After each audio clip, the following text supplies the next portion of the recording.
Breakfast of champions, ice cream. After I finish this pint of ice cream, I'm gonna get to work on this deer. Yeah, I shot this shortly after dawn. I got problems. Yellow jackets, they're on it, and they're going home. They're telling their buddies, and their buddies are gonna come. Yeah, I gotta deal with this deer with all these yellow jackets hanging around. Yeah, there's tricks to that. I've done a lot of skinning for hunters, like at these check stations, and the yellow jackets figure out you're there, man, and they're just all over the place. And so I've had to be like skinning all day, you know, with just yellow jackets on everything. I've gotten, I think, about as good at that as I can get, and I might give you a few tips on that and maybe a few other tips. I can't really afford to make a big long video because I really need to just get this done, and that's always the case. So I'm gonna eat this, get this thing strung up, and I might turn the camera on here and there just to give you a few tips, like stuff that's easy for me to do. It won't distract me and slow me down too much. Ideally, you should cut around the anus so that it pulls through the body with the rest of the guts. And also just dealing with like making opening cuts, especially if you're skinning on the ground, whatever you're doing, it's easier if these legs are open. So cut a stick around 18 inches or so, depending on the size. You don't need me to tell you what size, you just check it out. And then cut just a small slit in the skin right here at there's like a space here between the Achilles tendon. Just make a small slit there.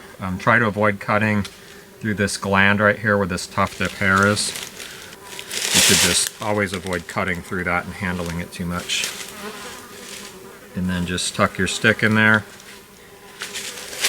Way easier to deal with all of this now. I'm just gonna go like that. So if I have to hang an animal by myself to skin it, you can skin on the ground, by the way. It helps to put down a tarp or something. This is how I do it. I've got it gutted, so it's a lot lighter now. I'm gonna wrap my hand around here, get a really good grip. Nice and high. And then since most of the weight is still on the ground, I'm just gonna do what I can. Like with a lighter animal, I might be able to just, you know, get it a little bit started before I have to like bear hug it. But that's not high enough. I want it higher. So I'm going to take some more rope. Just basically bear hug the thing and lift and pull at the same time.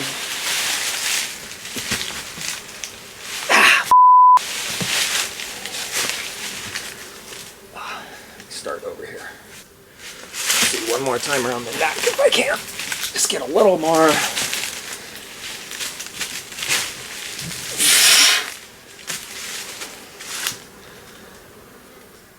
Good. It's probably going to drop a little when I tie it off. You don't need a saw to remove the legs or the head, really, or anything. You know, occasionally it's good to have a heavy knife or a hatchet to cut through the breast area when you're opening it up. And then of course when you're butchering it, that certainly doesn't hurt to have a saw. It's nice, but I never use a saw for this stuff. So there's a bump right here. Just gonna go just very slightly above that. Oh, this is dull. Oh, that's right, this is that dull knife. I don't think I ever did sharpen it. Well, that's good, because I'll just use this on the bones then. So I just went just above this little bump you can feel with your thumb. See, super easy. The head is also really easy to remove. Okay, so I'm going to slide my finger up here. There's a bump just right above that. Let's cut. Right there, cut around.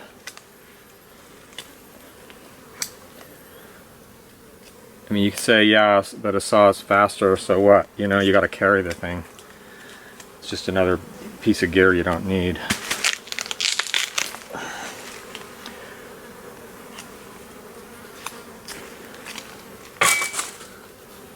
I'm going to do most of my skinning with this little plastic handled kitchen knife.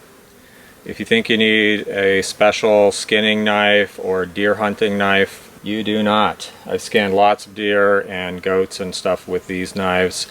Why is it perfect? There's nothing perfect about it. It's fine. It stays sharp. It's easy to sharpen because it's a little bit hollow ground. There's always some sitting around my kitchen. I walk in the kitchen, it's like, okay, I'll grab that, and this is what I use. This will do everything I need to do.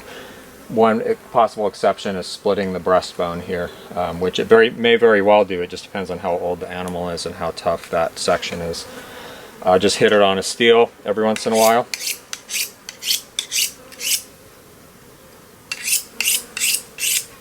You know, I'm hitting bones and stuff, but with the steel you can usually keep the thing going for a while. I think I just over steeled it, which I often do. Anyway, I just wanted to point out that you don't need any kind of fancy knife. If it's sharp and stays sharp, I don't want anything bigger than this. Yeah, it'd be nice if the handle was bigger. Again, literally it just doesn't matter. It matters so little that I won't, if I had a better knife that I would prefer, which I just basically don't care, I wouldn't bother to look for it. If there was one of these laying on the counter, I'm gonna grab it. This is what I take in my hunting kit. It's super light, it works good enough. When you're skinning, you should be really mindful of hair. Look how much hair is shedding off of this thing. So a good way to think of it is you always have a clean hand and a hairy hand. So the hairy hand, and remember that I mostly pull the hides off, so I'm not cutting them off. That's another reason I don't need any kind of fancy knife going on. But so I'm grabbing the skin and then I'm working inside on the carcass with the other hand. So the clean hand goes against the carcass and the hairy hand is the one that pulls. So if I need to get in here, for instance, I'm going to grab this and work in here. The problem is I can't just keep one hairy hand through the whole process, because when I go to the other side I have to switch hands and do this over. So see that hair?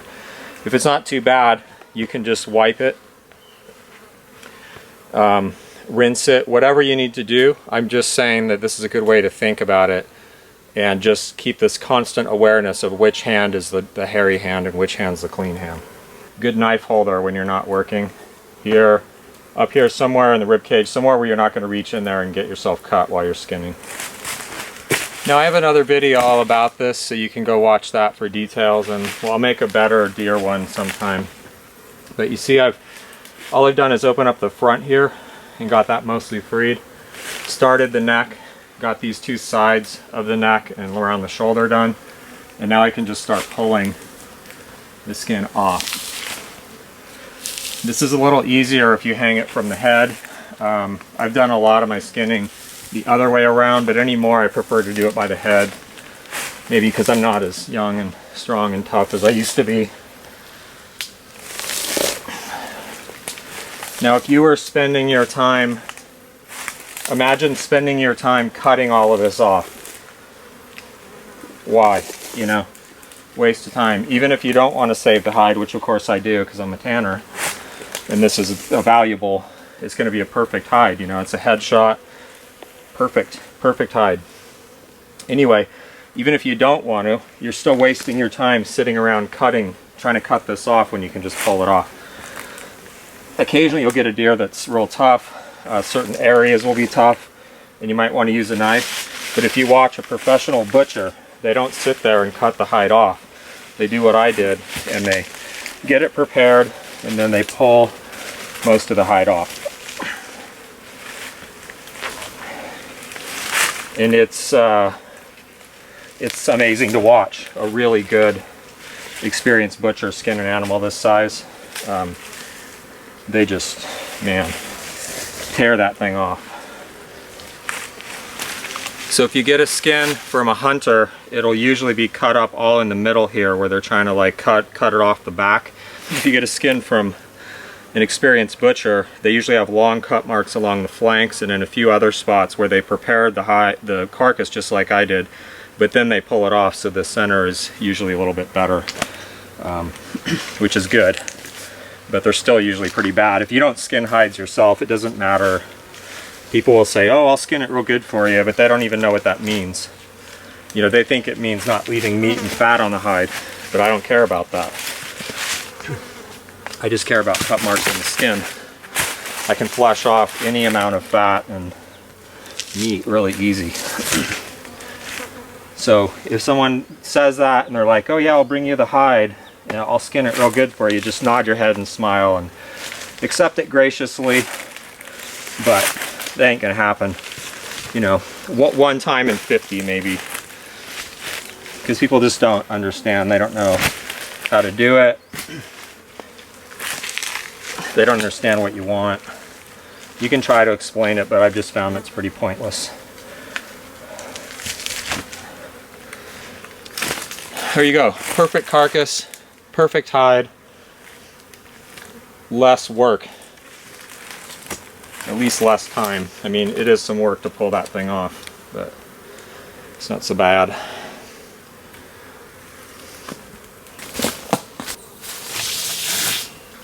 Alright, I have my carcass here. It's perfectly clean inside in terms of, like, you know, no urine, no guts or spilled. It's perfectly skinned. There's very little hair on it.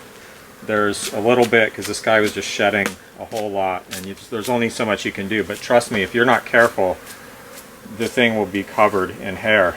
And don't try to wash the hair off. If there's a lot of it and this carcass is like a little bit damp, so it's sticking, just take the time to get it off. First, try to dry brush it off. You could even use a brush. And then whatever doesn't come off, just go ahead and pick it off. But do it now, you know, get it over with, because it's just going to dry on there, and you know, it's done. And then you can just go to butchering and have very little hair, maybe only the occasional little hair. But you know, there's some blood and gunk and stuff. I'm going to make some more cuts and open it up. But I'm going to wash. What I usually do, if I have vinegar, I'll do like maybe 1/3 or 1/4 vinegar to water, even less vinegar. And then I'll wipe off this stuff and wipe out the inside of the cavity just for good measure. But it's not necessary if you don't have it.